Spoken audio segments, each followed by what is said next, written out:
Hello everyone, Assalamu alaikum and Namaskar. My name is Samim and Bittu. আজকে ভেবেছিলাম ভালো ভালো জায়গায় ঘুরবো, অনেক ভিডিও করব, ছবি তুলবো, বাট হলো আর কই, বৃষ্টি তো লাগিয়েই দিয়েছে সন্ধ্যা থেকে। আমিও থেমে থাকার মানুষ না, এতদিন পর দাদার সময় হলো, দাদার বান্ধবীরও সময় হলো আমার সাথে মিট করার জন্য, তাই ছাতা নিয়ে আস্তে আস্তে চলে আসলাম NS30 পরে। এত মেঘ ডাকছে কিছু বলার কথা না, বৃষ্টিও পড়ছে অনেক জোরে জোরে। আমিও ভদ্র ছেলের মতো আস্তে করে দাদার সামনের সিটটা খুলে নিয়ে চুপচাপ বসে পড়লাম দাদার পাশের সিটে। এইদিকে ম্যাডাম আবার রেগে বলল, হ্যালো বিট্টু। আমি বললাম এস ম্যাডাম বলো।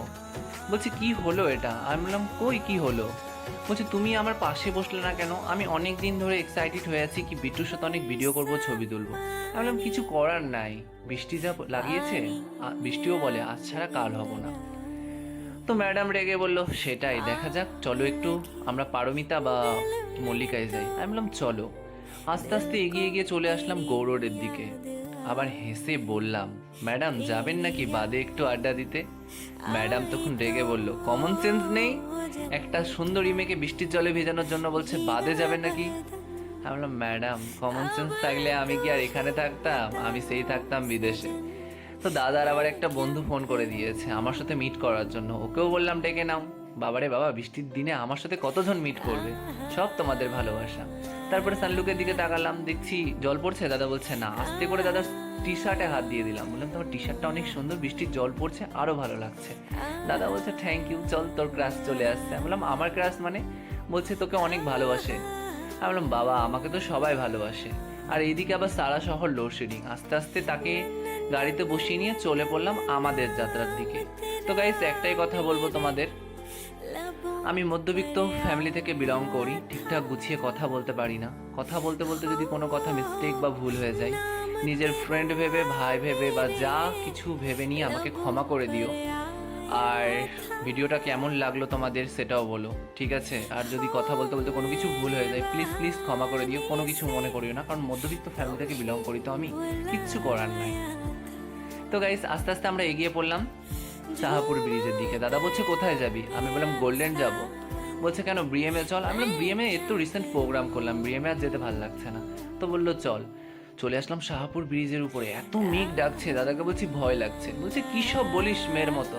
এইদিকে দাদার বান্ধবী বলে, বিট্টু আজকে তুমি গেলা। আমি বললাম কোথায় যাব? বলছে লোডশেডিং এর মধ্যে গাড়ির মধ্যে তুমি শেষ।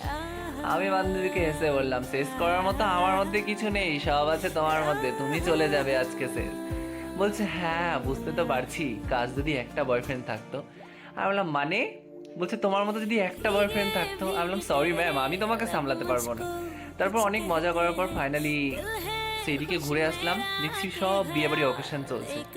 তারপরে সব শেষে সিলেক্ট করলাম বিহারি ভাইয়া রেস্টুরেন্ট। এদিকে আবার লোডশেডিং, ভাবলাম ছবি তুলবো, ভিডিও করবো, কিচ্ছু হলো না। আস্তে আস্তে উঠে যাচ্ছি ভয়ে ভয়ে, কারণ ভয় লাগছে জুতোটা স্লিপ করলে চলে যাব রসাতলে। আর উঠতে উঠতে দেখলাম কি সুন্দর একটা বুলেট গাড়ি আঁকা আছে, ভালো লাগলো গাড়িটা। একটু বড় হলে গাড়িটা নেব, ইচ্ছা আছে। তারপরে ফাইনালি রেস্টুরেন্টে ঢুকে দেখছি কেউই নেই, আমরাই কজন আছি। রেস্টুরেন্টের লোকগুলো আমাদের দিকে দেখছে। আর ওইখানে আবার একটা আমার ফ্রেন্ড বেরিয়ে গেছে, সে বলছে আমি ভেবেছিলাম কবে তোমার সাথে দেখা করবো, আমার রেস্টুরেন্টে তোমার দেখা হয়ে গেল। তারপরে দাদা বললো কি খাবি, অর্ডার দে। আমি তো বলে দিলাম মধ্যবিত্ত ফ্যামিলি থেকে বিলং করি দাদা আমি, কি আর বলবো। এত চাইনিজ খাবার আমি কোনোদিন দেখিনি, তাই পাতা উল্টেই যাচ্ছি উল্টেই যাচ্ছি। কি করব, সিলেক্টই করতে পারছি না কি খাবো না খাবো। এত দামি দামি খাবার, ভিআইপি খাবার। মধ্যবিত্ত ঘরের ফ্যামিলি থেকে বিলং করি ভাই, কোনোদিন তো দেখিনি। বলো তোমরাই বলো, কিছু করার নাই। অবশেষে পাতাই শেষ হয়ে গেল। চুপচাপ রেখে নিয়ে বান্ধবী বলছে সিলেক্ট করতে পেরেছো? আমি বললাম না, বললাম তোমরাই সিলেক্ট করো। ম্যাডাম হেসে বললো আহারে বেচারা। আমিও মুখটা একটু গম্ভীর করে চারদিকে তাকালাম। তারপরে ওরা ওদের মতো পছন্দের খাবারগুলো দিয়ে দিল। তারপরে আমরা আবার ডিনার স্টার্ট করে দিলাম। আবার ম্যাডাম বলছে তোমাকে কি দেবো না দেবো না? আমি বললাম এইখানে দাও। তখন চুপচাপ করে আমাকে এক পিস মাংস দিয়ে দিল। আমিও ভদ্র ছেলের মতো একটু গ্রেভি চাইলাম, কি একটু গ্রেভি হবে? বলছে অবশ্যই। তারপরে আমরা খেতে স্টার্ট করলাম, খেয়ে যাই ও দিতেই থাকলো। তারপরে খাওয়া দাওয়া কমপ্লিট হয়ে চলে আসলাম ওয়াশরুমে। হাতটা সুন্দর করে ধুয়ে নিয়ে দেখলাম ও মাই গড কি সুন্দর ডেকোরেশন ভাই। তারপরে ভাবলাম চলো এবার একটু বাইরের দিকটা দেখিয়ে দিই। বাইরের দিকে কি সুন্দর দুটো হাঁস রাখা আছে, পুরো প্রেমিক প্রেমিকা লাগছে রাধা কৃষ্ণর মতো। আমি আমার মুখটা দেখিয়ে দিলাম। তো গাইস, সবার কাছে একটাই রিকোয়েস্ট করব, যে যাকে ভালোবাসো প্লিজ মন দিয়ে ভালোবেসো, জীবনে কষ্ট দিও না। আবার আমাদের খাওয়া দাওয়া কমপ্লিট হয়ে গেল, আবার বেরিয়ে গেলাম। সারা শহর এখনও লোডশেডিং, কারেন্ট আসার কোনো নামই নাই। বলো তো মাথাটা গরম হয় কিনা, বৃষ্টির মধ্যে এত গাড়িতে ঘুরতে ঘুরতে বোরিং হয়ে গেলাম।